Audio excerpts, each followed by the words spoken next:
8 লক্ষ টাকার নেশার ট্যাবলেট আটক করল বজলুনগর থানার পুলিশ। এই ঘটনায় আটক করা হয়েছে 2 কারবারিকে। থানা এলাকায় রুটিন মাফিক নাকা চেকিং চলার সময় ধরা পড়ে ওই নেশার মজুদ।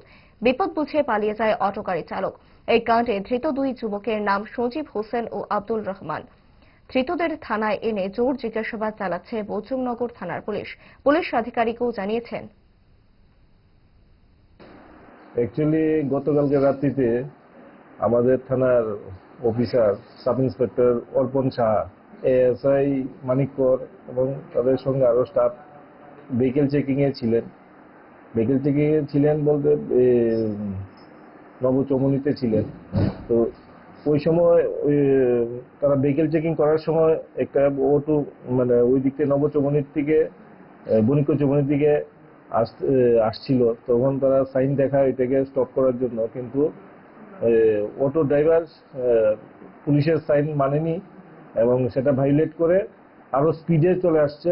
তারপর এখানে নাকাতে এটাকে যে কোনোভাবেই আটকানো হয়। সেখানে আমরা তল্লাশি করি।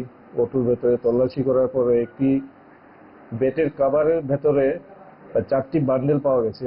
প্রত্যেকটা বান্ডেলে 2000 ইয়াবা ট্যাবলেট করে 8000, টোটাল 8000 ইয়াবা ট্যাবলেট আমরা রিকভারি করি এবং তাদেরকে জিজ্ঞাসাবাদে জানতে পারি যে 2 জন প্যাসেঞ্জার ছিল অটোতে।